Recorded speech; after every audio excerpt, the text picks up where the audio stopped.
찌는 듯한 무더위를 날려버릴 시원한 여름. AM 1650 라디오 서울과 함께하세요. 강혜신의 오늘의 미국. 트럼프 공화당 대선 후보가 카멜라 해리스 부통령이 흑인인지 모르겠다는 인종카드를 꺼냈습니다. 트럼프 후보에게 인종카드는 일상이지만 이번에는 흑인 저널리스트 컨벤션에서 흑인 저널리스트와 인터뷰 도중 꺼낸 카드입니다. J.D. 벤스 공화당 부통령 후보도 보스인 트럼프의 인종카드 공격에 조인했습니다. 조인했다기보다는 트럼프를 방어했지만 벤스 후보도 해리스가 흑인이라고 생각하느냐는 질문에는 답하지 않았습니다. 해리스 후보와 민주당 측에서는 어처구니 없는 인종공격이라는 상상할 수 있는 반응을 보였지만 트럼프의 강한 지지자들도 가장 무모하고 무모한 카드로 역풍을 맞을 수 있다고 반응합니다.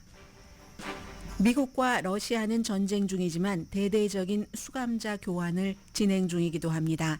미국과 러시아 등 7개국의 26명 수감자 교환이 진행 중인데 얼마 전 16년 징역형을 받고 복역 중인 월스트리트저널 기자 등 3명의 미국인이 포함됐습니다.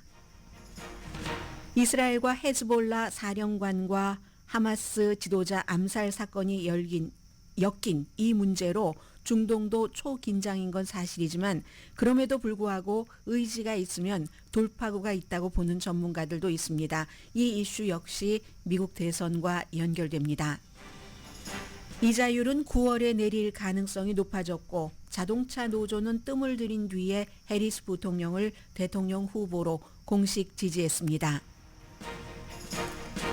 마이클 드레이크 UC 총장이 사임합니다. 그는 미국에서 가장 큰 공립대학 시스템에서 첫 번째 흑인 총장이었습니다.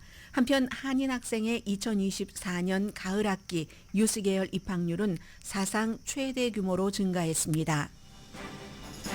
콜레스테롤 수치를 낮추고 시력 저하를 치료하면 치매 케이스의 거의 반 정도를 예방할 수 있다는 연구 결과가 나왔습니다.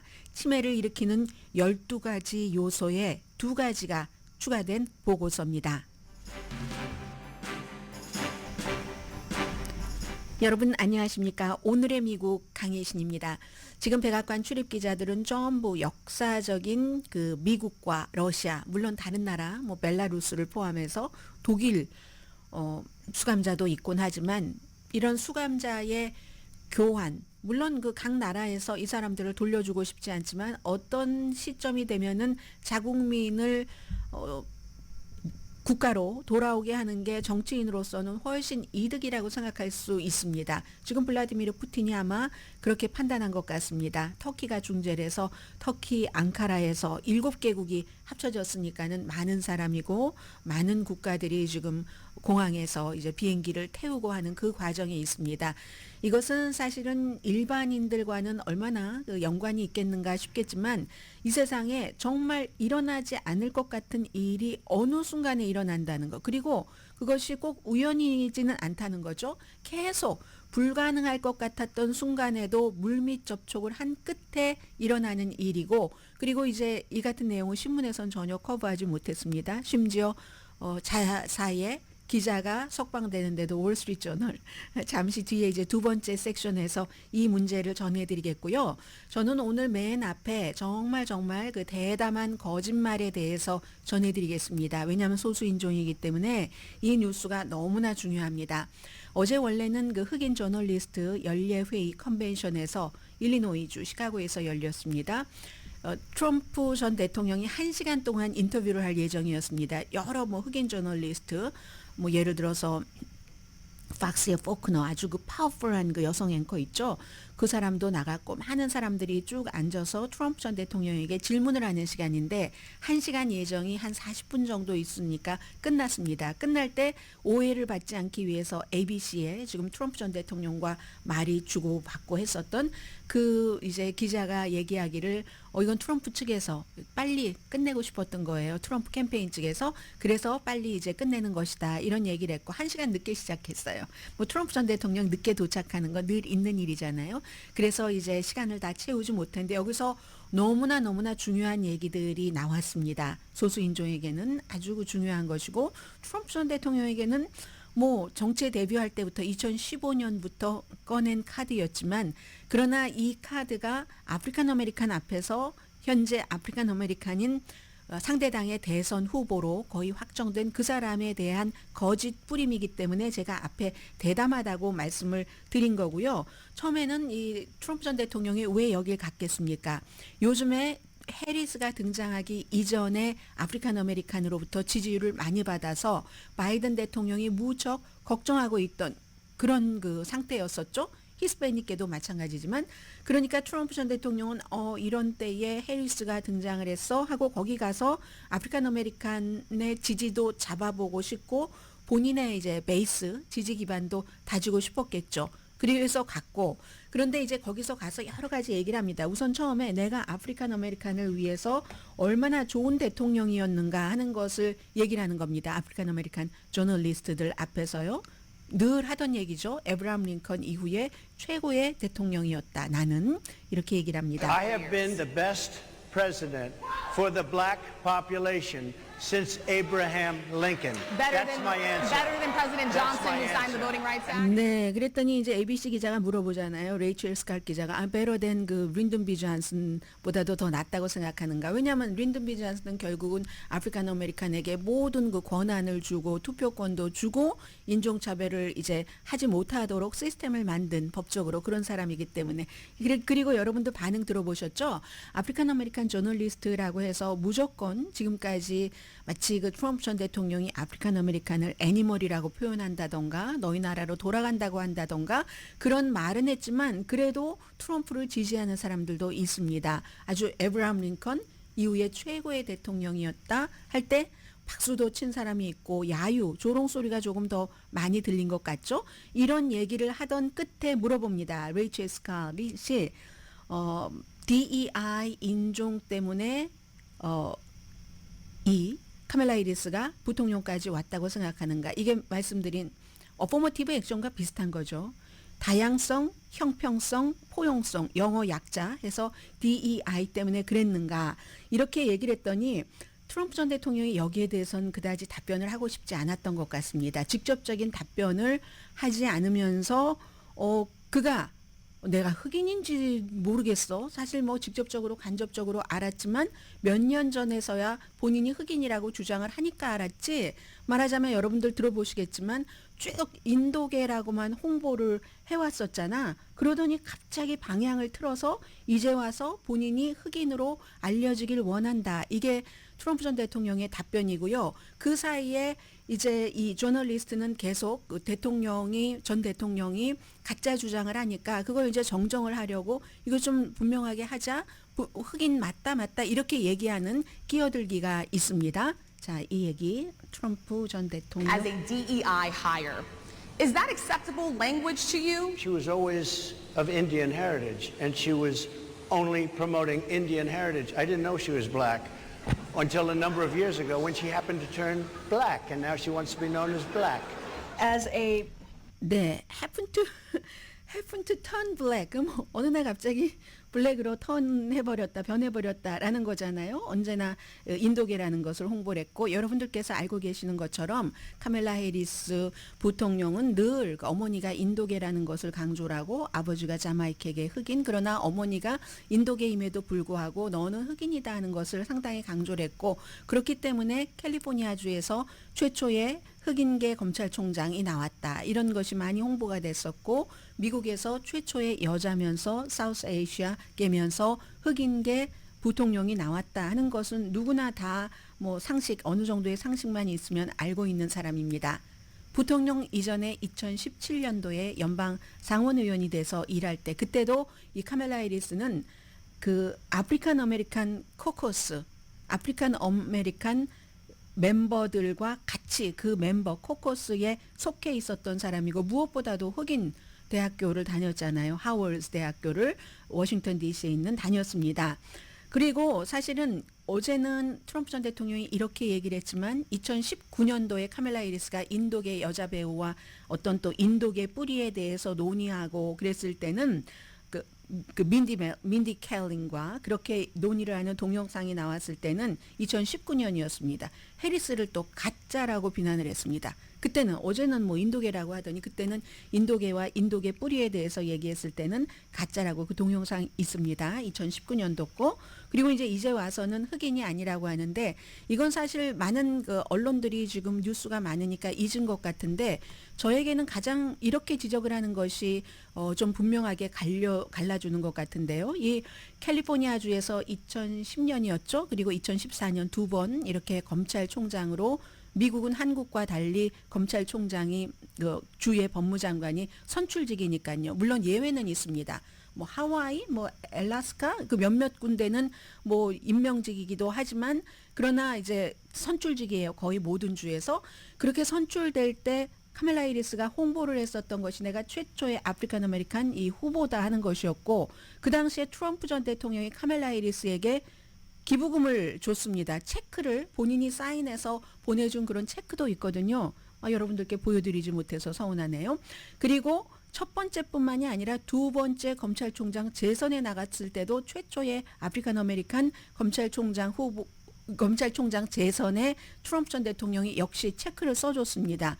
그리고는 몰랐다는 거예요. 몇 년 전까지. 그게 2010년, 2014년의 일이었는데 몇 년 전까지 나는 몰랐네. 흑인인 것조차도 몰랐네. 그리고 본인의 딸인 이방카 트럼프도 카멜라 해리스가 최초의 아프리칸 아메리칸 여자 검찰총장 캘리포니아주에서 선출할 때 역시 선거기금 체크를 보냈습니다.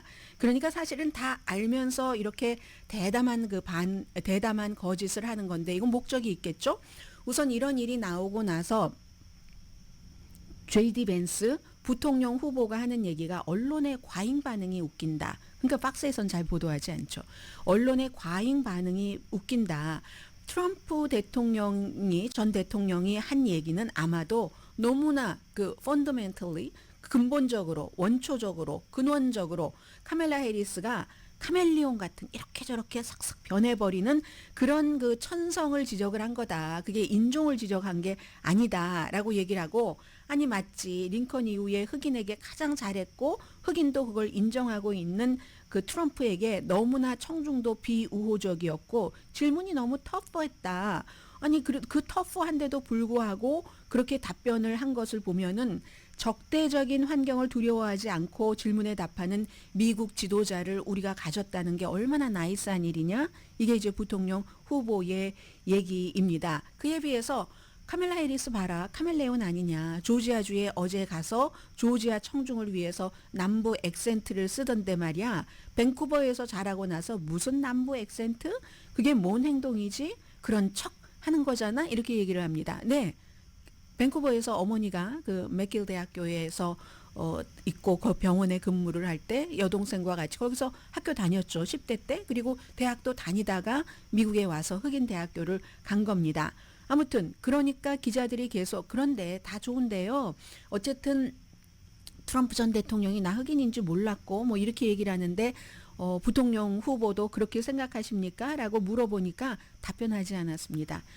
나의 질문을 받았는데 답변을 안 하고 나의 질문은 왜 청중에 따라서 해리스가 다르게 행동하느냐 이제 이렇게 얘기를 했습니다. 그리고 또 하나 트럼프 전 대통령은 용감하게 아프리칸 아메리칸 저널리스트 어소시에이션에 가서 그렇게 답변을 했는데 해리스는 안 갔잖아라고 얘기하는데 해리스는 이제 후보가 된 지 며칠 되지 않았습니다. 그 사이에 많은 예정됐었던 스케줄이 있고 또 지금 어제 휴스턴에 있었잖아요. 지금도 오늘도 이제 숨진 연방 하원 의원 장례식에 참석하기 위해서 텍사스주에 있는데 그래서 해리스 부통령이 내가 직접 물리적으로 참석을 할 수는 없을 것 같으니까 나는 비디오로 참석을 하면 어떻겠느냐라고 제안을 했을 때 아프리칸 아메리칸 저널리스트 협회에서 say no 했습니다. 왜냐하면 한쪽이 직접 나오니까. 그래서 해리스는 9월 달에 따로 이제 직접 인터뷰를 하기로 아마 조율 중인 것 같습니다. 아무튼 이런 일이 있으니까 뭐 민주당 반응이야 뭐 상상하실 수 있는 것 아니겠어요? 미국의 대통령의 대변인이 아프리칸 아메리칸입니다. 본인에게는 굉장히 아픈 솔팅 이런 거 소금 뿌리는 것 같기도 하다고 얘기를 했고 그보다는 아무도 권한이 없다. 당신이 어떤 인종인지를 규정을 할 권한이 없다. 사실 인종이라는 건 태어나는 거잖아요. DNA, 엄마, 아빠, 피를 받고 태어나는 거지 내가 백인으로 태어나고 싶어서 백인으로 태어나고 뭐 그런 건 아니잖아요. 흑인도 마찬가지고. 그래서 이건 누구의 권리도 아니다. 인종 정체성에 관해서 그렇게 말하는 거 아니다라고 얘기를 했고, 지금 이제 뭐 이민 문제와 관련해서 부통령 후보로 거론되고 있는 마크 켈리 연방 상원 의원은 이건 지금 해리스가 너무 치고 나가니까 좌절을 한 트럼프, 아주 두려움에 가득 찬 트럼프 올드맨의 커멘트일 뿐이다라고 얘기를 했습니다. 인종차별에 대해서는 여러 가지 발언이 너무 길고 그런 역사를 가졌기 때문에 저도 여러분들께 들려드리라면 몇십 분 녹음한 것을 들려드릴 수 있는 그 정도입니다. 뉴욕의 리치 토레스 의원은 언제부터 흑인 그 인종 그 판별사가 됐는가 이런 얘기를 했고, 카밀라 해리스의 남편 그 더그 엠호프는 이미 끔찍한 사람인데 트럼프라는 사람은 끔찍한 사람의 또 최악의 버전이다라고 얘기했지만, 사실은 트럼프는 이 이전에 이 더그 엠호프를 뭐 쓰레기주의시다 이렇게 얘기를 한 적도 있습니다.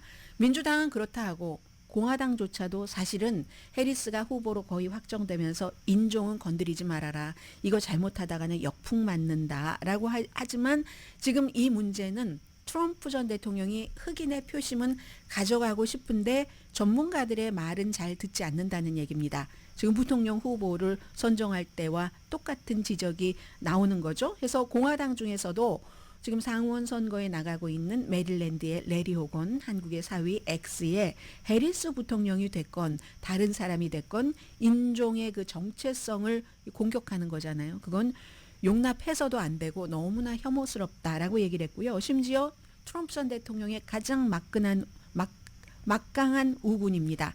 특히 의사당 폭동 사건에 대해서 조시 하울리, 이 사람은 미주리주 공화당 연방 상원의원이죠. 어느 당도 인종 정체성을 정치로 놓고 하는 것은 좋지 않은 생각이다라고 얘기를 했습니다. 아니면은 이 정도는 얘기하죠. 루이지아나의 존 케네디 연방 상원의원은 뭐 답하기 곤란하잖아요. 트럼프를 비난할 수도 없고 하니까 제가 그걸 보지 못해서요. 보지 못하기 때문에 알지 못하기 때문에 여러분들께 드릴 말씀이 없습니다. 이랬습니다. 그리고 어제 인종에 대해서만 얘기한 게 아니라 정말 많은 얘기를 트럼프 전 대통령이 했는데, 심지어는 그 낙태에 대해서 늘 하는 얘기입니다. 트럼프 전 대통령은 딱 몇 가지를 정해놓고 정말 지루할 정도로, 뉴스를 계속 팔로우하는 사람에게는 지루할 정도로 반복 얘기를 합니다. 이 민주당의 주에서는 9개월이 넘어도 낙태를 허용하고 심지어 태어난 아이도 죽인다. 이렇게 얘기하면 그걸 가만히 저널리스트가 듣고 있으면 그것도 이상한 거죠. 지난번에 한번 CNN에서 뭐 타운홀 미팅할 때 그 앵커가 차고 들어가지 않았다고 해서 엄청나게 비난받았잖아요. 그건 미국의 불법이다. 어떻게 신생아를 살해를 하는가. 뭐 이런 주장도 어제 했고요. 잠시 들어보시면요. The Democrat Party is really the one that has the problem. I think they're radical on abortion because they're allowing 낙태에 대해서 극단적인. They're allowing the But I death. think it's They're about allowing freedom, the right? death 다시 한번 그 부분을 들어보시겠습니다. ninth month. 여기부터네. Because they're allowing abortion in the ninth month. They're allowing the But death. I think it's They're about allowing freedom, the death right? of a baby after the baby is born, based on Sir, the that's governor of illegal in Virginia. every state in the Based country. on the governor of Executing a Virginia, they're baby in allowing the every death state of in the the country baby. is illegal.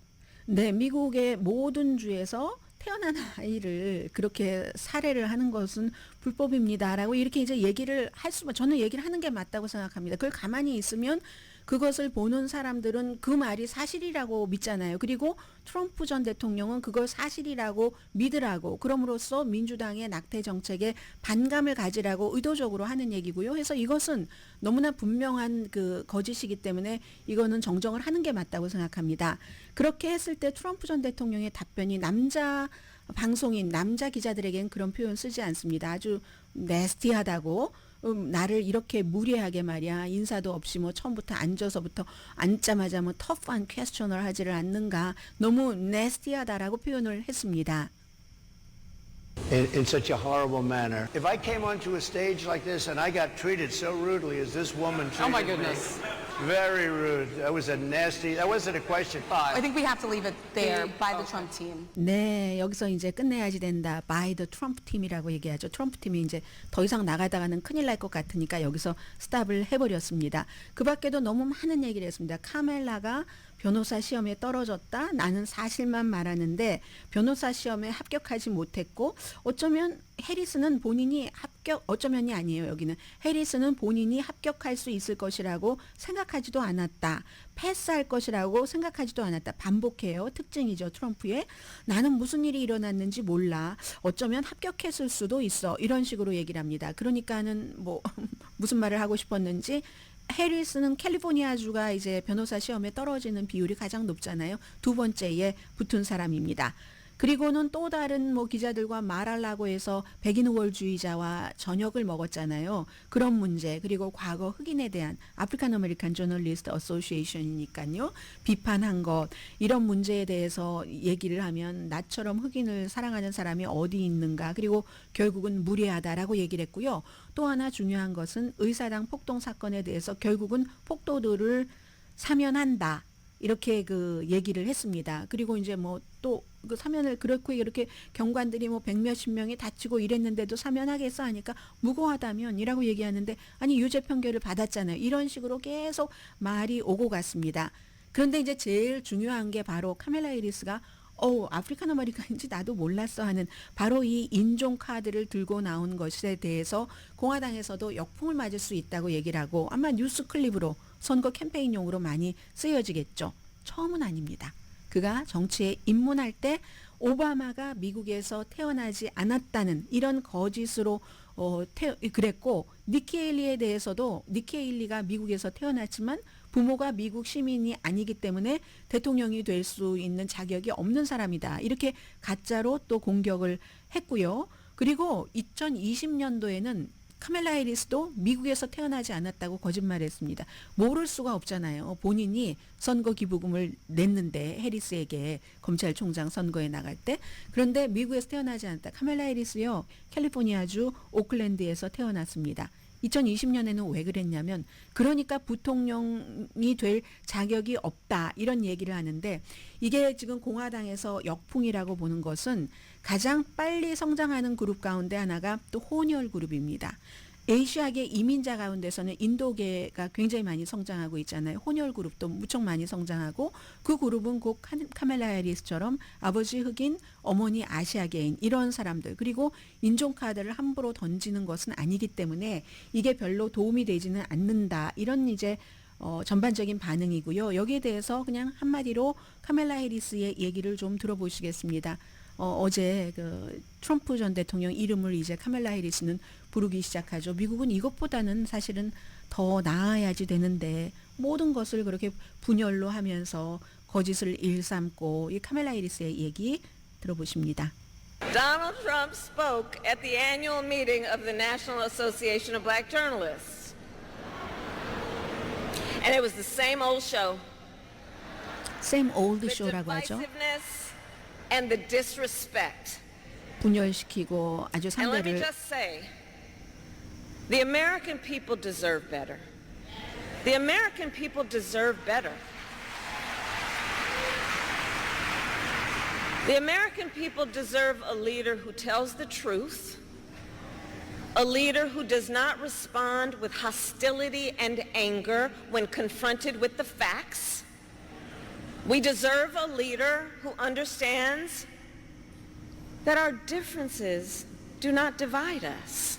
네, 서로의 그 다름, 차이 같은 것으로 이제 그 미국 사람들은 그런 차이 같은 것으로 분열시키는 것이 아니라 그런 것을 인정하는 그런 지도자를 가질 자격이 있고 미국 사람들은 팩트를 존중하는 그런 지도자, 그리고 또 뭐라고 했죠? 중간에. 아무튼 이제 그런 얘기들을 카멜라 해리스 부통령이 했습니다. 자, 어제 이런 식으로 트럼프 전 대통령이 인종카드를 들고 나왔는데 아직까지는요 여론은 이렇습니다.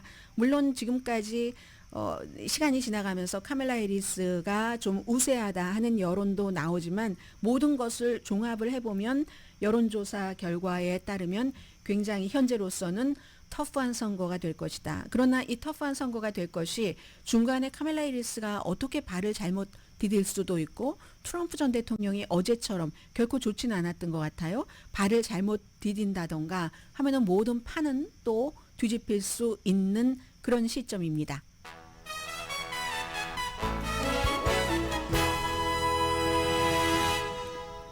오늘의 미국은 전문가가 추천하는 이민법, 가정법 전문 재인정 종합법률사무소, 총 20억 달러 승소, 교통사고와 상해 전문 브라이언 타필라와 CG 변호사 그룹, 집 이용자 홈에퀴리 라인업 크레딧, 급한 하드머니도 정말 쉽게 잘하는 융자나라 공동펀입니다. 바이든 대통령이 지금 백악관에서 이제 수감자들을 교환하니까 얼마나 큰일을 한 거예요. 거기에 대해서 막 얘기를 하는데 역시 그 네임덕을 예정을 해놓고 있는 대통령의 발표이기 때문에 크게 주목이 되지는 않네요. 잠시 뒤에 그 뉴스 전합니다.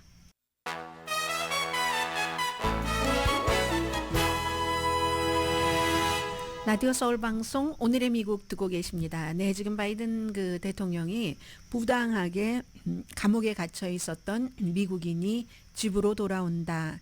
이게 또 다 동맹의 힘이라는 것이 이 같은 것을 보여준다라고 얘기를 했습니다. 안 올 것 같았던 그런 봄이 확 그냥 와버린 날이죠. 사실 며칠 전부터 그럴 수도 있다 하는 얘기들이 있기는 있었는데 터키의 앵카라에서 여러 나라의 이제 그 수감자들이 서로 교환이 되는 겁니다. 러시아와 미국, 독일, 폴란드, 슬로베니아, 또 노르웨이, 벨라루스 26명인데 이 가운데서 10명이네요. 10명이 러시안이고 미국 사람이 3명, 독일 사람 13명 등입니다. 그래서 이제 제일 유명한 이제 이 러시아 감옥에 수감된 이반 게르슈코비치 월스트리트저널 이제 이미 그 웹사이트에는 쫙 이거 이제 걸어놨습니다. 신문에는 실어놓지 못했지만 냉전 이후에 가장 큰 어떤 냉전 이후에 가장 큰 그 수감자 교환이기도 하고 그리고 냉전 이후에 러시아에서 재판을 받은 최초의 미국 저널리스트입니다. 이반 게르슈코비치는 월스트리트저널의 기자는요. 원래 취재하다가 러시아의 우크라이나 그 전쟁이 시작되고 나서 그러다 스파이 혐의로 재판받을 때 여러분들께 많이 전해드렸습니다. 재판도 뭐 그냥 비밀리에 재판을 받아서 사실은 미국에선 혐의 없다고 보죠. 취재 활동했다고 16개월 수감이 됐었고 7월 19일에 징역 16년형을 선고받았으니까 7월 19일에 징역 16년을 선고받았고 오늘 8월 1일입니다. 그러면 불과 며칠 전에는 야 이거 불가능했었을 수도 있다라고 많은 사람들이 생각을 했는데 전혀 이 가족들도 그렇고 포기하지 않았었고 집으로 오게 된 겁니다. 이분뿐만이 아니라 해병대 베테랑도 있고 러시아계 미국인 라디오 기자 이렇게 세 분이 지금 비행기에 이미 탑승을 했습니다. 그리고 푸틴도 러시아로 가기를 원하는 그런 그 러시아 정보국의 암살범도 이제 교환을 한 거예요. 서로 베를린 공원에서 체첸 반군을 살해한 혐의로 유죄 판결받은 FSB죠. 요원 바딤 클라시코프라는 그 사람. 그래서 이제 러시아와 서방 세계 바이든 대통령이 미국과 러시아 이렇게만 얘기한 게 아니라 이 서방 다른 나라들과의 공조가 얼마나 중요한가 하는 것을 보여준 것은 미국과 러시아만 하면은 이게 좀 뻘쭘할 수도 있고 안 될 수도 있는 시기잖아요. 그러나 러시아가 원하는 사람이 있고 미국과 다른 나라에서 원하는 사람이 있으니까 같이 힘을 합치면 이런 일이 이제 이루어지는 거죠.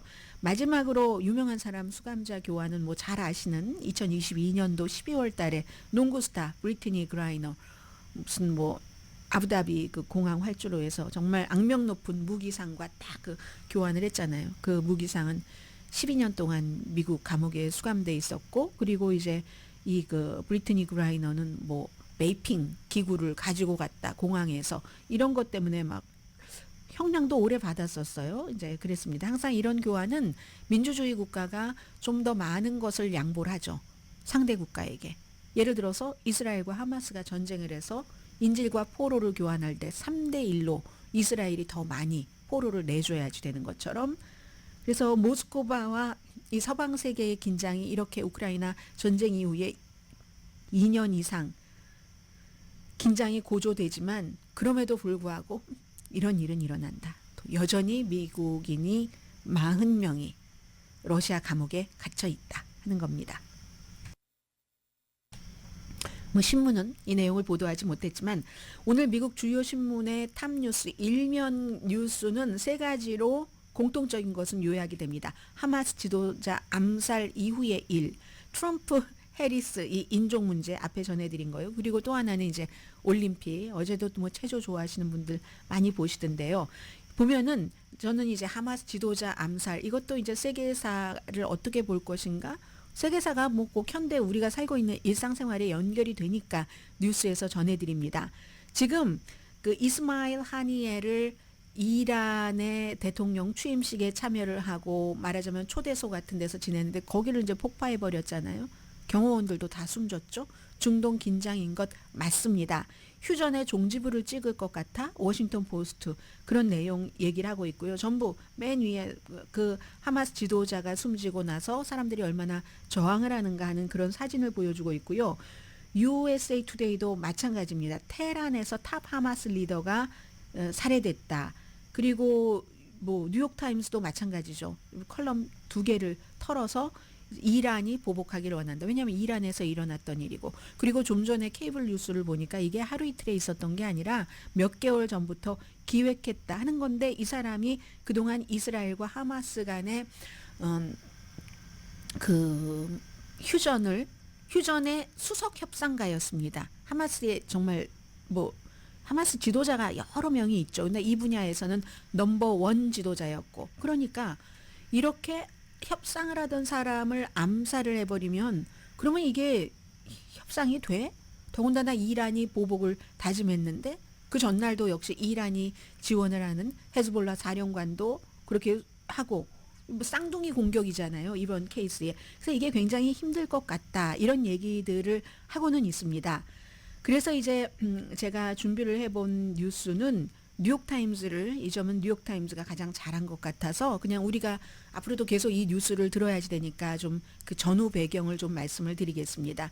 최근에는 중동에서 정말 보기 드문 우호의 순간들 서로 뭐 좀 괜찮을 것 같은 그런 순간이 있다고 이 일이 일어나기 전에 이스라엘의 베이루트 공격과 이스라엘의 이란 공격 하마스 지도자를 살해하기 위해서 그 일이 일어나기 전에 이란 대통령 취임하면서 이게 이란과 라이벌은 사우디아라비아는 라이벌이잖아요. 그래서 뭐 이스라엘과 손도 좀 잡아보고 하다가 이스라엘 하마스 전쟁이 일어난 뒤에 조금 사우디아라비아의 태도가 바뀌었죠. 그래서 테헤란에서 이제 대통령 그 취임식이 있으니까 그 적처럼 하는 이 라이벌 국가인 사우디아라비아가 왕의 편지를 왕족이 가지고 갔습니다. 좀 중동이 이제 좋아 보이죠? 그리고 이란이 지지하는 후티 반군 예멘의 공격을 2년 전에 받은 그런 유나이티드 아랍 에미레이트도 외무장관과 이란의 관계자가 막 악수하는 사진 같은 걸 막 이제 실어요.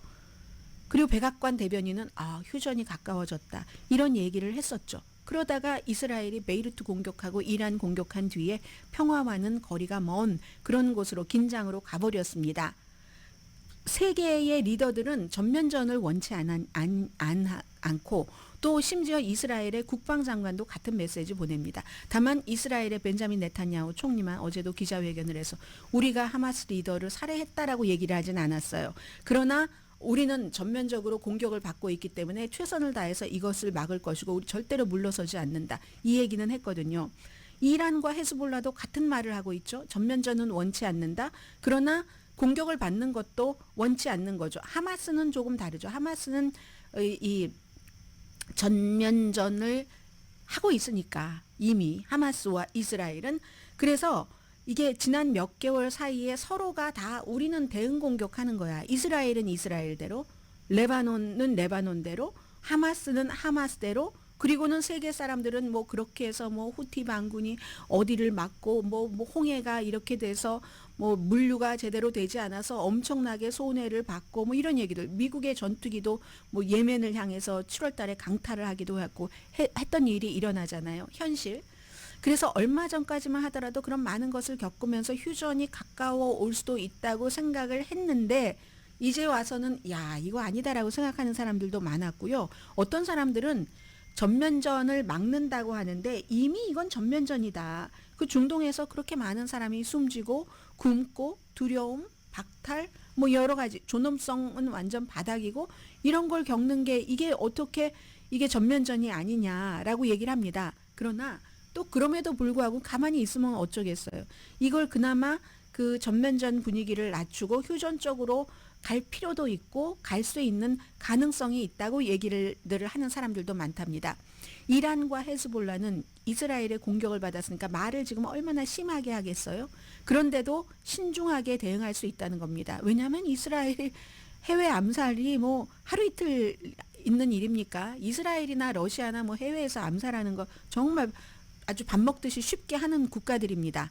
이스라엘과 러시아가 국가 운영 체제가 달라서 그렇지 이스라엘 암살 뭐 못지 않을걸요. 아무튼 그래서 이제 그런 일들이 있지만 그럼에도 불구하고 이스라엘도 어떤 때는 약간 그 자제를 하잖아요. 지난번에도 이란의 대응에 대해서 서로 약간 자제를 해서 더 깊은 곳으로 빠지는 것은 피하고 있고 이게 바로 미국의 국무장관이 지금도 휴전이 가능하다라고 얘기하고 있는 건데 휴전이 지금도 가능하긴 하지만 며칠 전 이스라엘이 헤즈볼라와 하마스 사령관을 하마스 지도자를 공격하기 전보다는 굉장히 평화에서는 조금 멀어진 게 사실이죠. 이스라엘이 또 계속 그 가자 주민들의 살해를 멈추지 않고 있기 때문에 그래서 어떻게 보면 교착 상태 이렇게 볼 수도 있는데 원래 이제 전쟁이라는 것은 전쟁이 끝날 때는 세계 외교관들이 막 끝나라고 얘기를 합니다. 세계 외교관들이 막 끝나라고 하고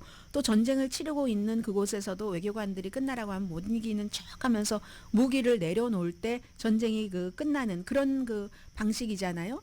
지금으로서는 일단 무기를 내려놓을 뜻은 양측에 없지만 세계의 외교관들이 각 나라들이 끝내야 된다 하는 것을 포기하지 않고 가기는 하는 거죠. 그리고 또 하나는 이스라엘이 아무리 헤즈볼라 공격하고 하마스 지도자를 공격한다 한들 이게 미래에는 그럼 더 많은 헤즈볼라와 더 많은 하마스가 나올 가능성이 더 많지. 사진 보면 어린이들이 너무 분노하던데요. 하마스 지도자 숨진 것에 대해서도 암살이니까.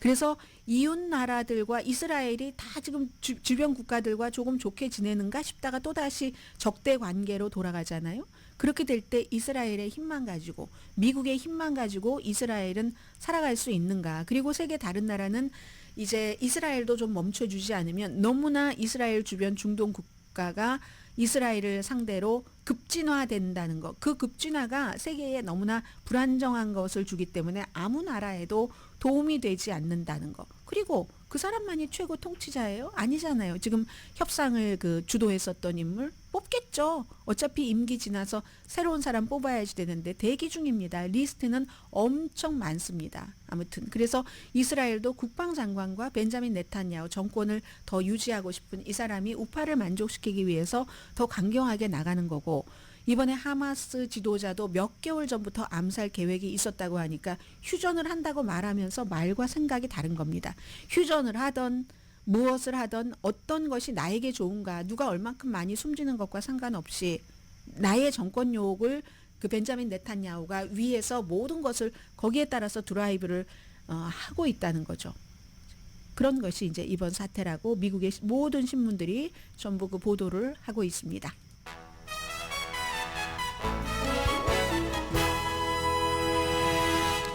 라디오 서울 방송 오늘의 미국 듣고 계십니다. 네, 뭐 보니까 오늘 뭐 주간 새로운 그 실업수당 청구도 24만 9천 건으로 1년 만에 최대라고 하고 어제 보니까 공개시장위원회 이자율은 이제 9월 달에는 일단 한번 내리는 것으로 한다. 뭐 이 정도 나왔습니다. 주식시장은 뭐 나스닥 같은 경우는 어제와 오늘 이틀 동안 초전박살입니다.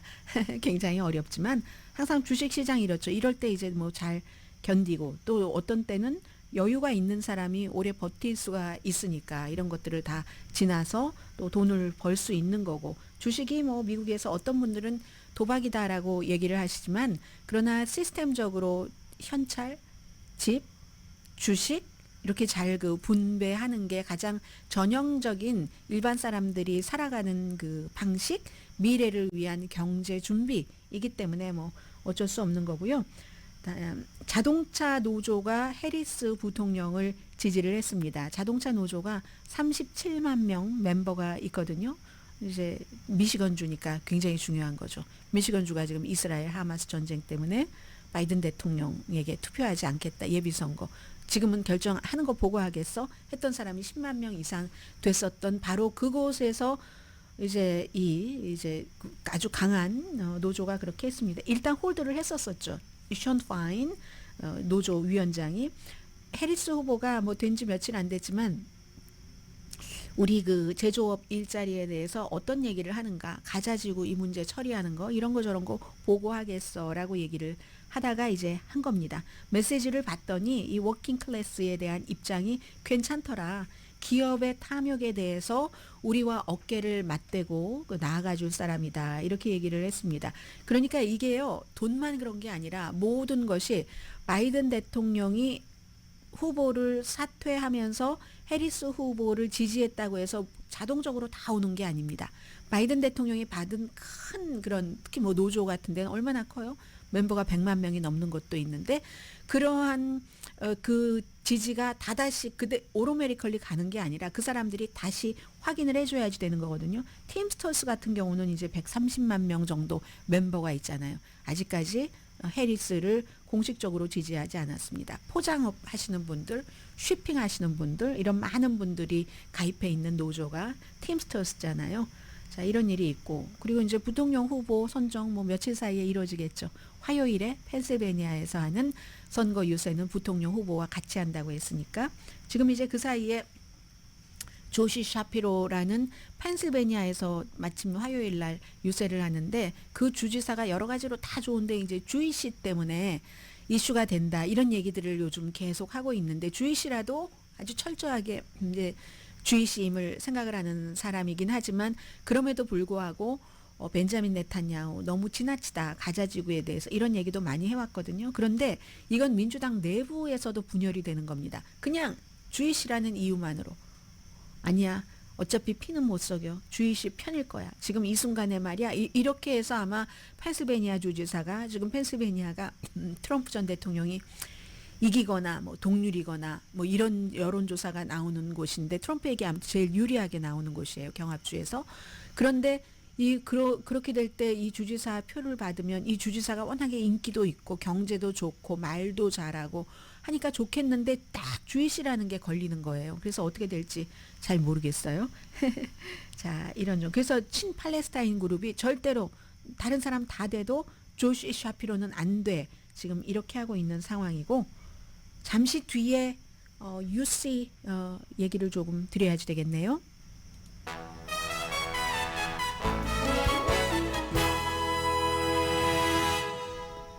라디오 서울 방송 오늘의 미국 듣고 계십니다. 네, 지금 마이클 드레이크 UC 전체 그 총장이 사임을 하는데 미국에서 가장 큰 공립학교 시스템이고 또 좋은 공립대학교고 하는데 첫 번째 가장 큰 이 정도 규모에서 흑인 첫 번째 총장이었습니다. 2024년도 2025년 그 학기 말에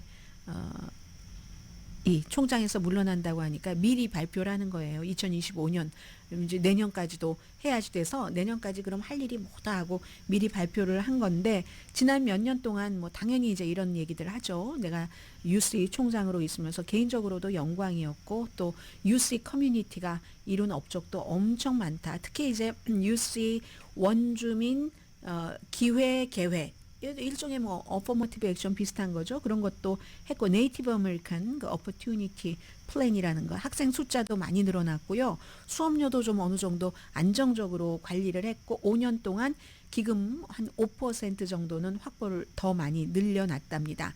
그래서 이제 앞으로도 이제 물러나는 사람이 하는 얘기예요. 학생 지원도 확대하고 또 어떤 학생들이 대학을 졸업할 때 가능하면 빚을 조금 없도록 하고 그리고 뭐 당연히 대학의 학문적인 이런 것들 얘기를 하고요. 자유로운 아이디어 이게 이제 또 미국 대학교의 특징이니까요.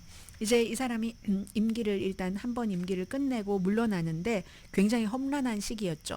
지금 보면은 2020년 7월 달에 코비드 19 한창일 때 이 대학교 총장이 돼서 그때 뭐 학교 문을 여느냐 닫느냐 엄청나게 곤란한 점들이 있었고 캠퍼스 내에서의 어떤 제한 같은 것들이요. 균형 맞추기 힘들었습니다. 그 당시에. 그리고 전국에서 가장 큰 고등교육기관의 파업, UCLA 파업 대단했었잖아요. 그때. 무슨 교수들까지 막 도와주기도 하고 노동 분쟁도 있었고 또 최근에는 팔레스타인, 친팔레스타인, 또 이스라엘 이런 그 모든 것들 때문에 엄청나게 혼란이 있었고 막 뭐 수백 명이 체포되고 했잖아요. 그런 것이고 UC 이사회는 곧 UC 시스템 다음 총장 찾기 위해서 위원회를 만든다는 거고요. 이건 이제 워낙에 뭐 미국에서 많은 학생들이 가고 있는 학교이기 때문에 그런데 UC 합격이 최대 규모 한인 신입생이 증가됐다. 이건 이제 어제부터 저희 라디오 서울이나 또 뭐 한국일보에도 잘 나와 있으니까 관심 있으신 분들은 보시면 될 텐데요. 2024년도 가을 학기 UC 합격자가 전체적으로 93,920명으로 한 학생 수가 4.3%가 늘어났는데 에이시안이 31,425명인데 한인이 2,956명이다. 뭐 이런 얘기 있습니다. 뭐 편입생까지 또 합치면 그것도 또 늘어나게 되고요. 그리고 지금 제가 마지막을 전해드려야지 되는 거죠. 오늘의 미국을 도와주시는 분들부터 말씀을 드리는 게 낫겠네요. 오늘의 미국은 전문가가 추천하는 이민법, 가정법 전문 재인정 종합법률사무소, 총 20억 달러 승소, 교통사고와 상해 전문 브라이언 타필라와 CG 변호사 그룹, 집용자 홈에퀴리 라인 오브 크레딧, 급한 하드머니도 정말 쉽게 잘하는 융자나라 공동 후원이었습니다. 10시에 브라보 마이 라이프 방송됩니다. 항상 저도 가장 중요하다고 여러분들께 생각되는 게 건강인데 뉴스를 많이 못 전해드리고 있거든요. 그런데 얼마나 많이 주변에서 치매 그리고 나도 이제 깜빡깜빡이야 걱정을 하십니까? 생활 속에서 조금 줄일 수 있는 방법이 있다고 하니까 전문가들이 전해드리면요. 콜레스테롤 수치를 낮추고 그리고 뭔가 그 시력 저하에 대해서도 치료가 가능한 때 막연히 노화로서 치료가 불가능하다는 것 말고 시력 저하도 치료할 수 있으면 이게 또 치매를 한 50% 케이스는 예방을 할 수 있다. 반 정도를 예방할 수 있다는 거거든요. 유니버시티 칼리지 런던에서 그리고 이제 제일 유명한 랜싯 그 치매위원회에서 전문가들이 쭉 얘기를 했는데 지금까지 12가지가 치매의 요인인데 여기에 2가지가 콜레스테롤 낮추고 시력 저하를 좀 막는 것인 겁니다. 그 밖에는 뭐 우울증, 흡연, 비만 우리가 다 할 수 있는 거예요. 흡연, 비만, 고혈압, 당뇨병, 뇌 손상, 외로움, 운동 부족, 음주, 대기 오염 그리고 외로움이 사회적인 고립이 되겠죠. 낮은 교육 수준 이런 것들. 강예신이었습니다.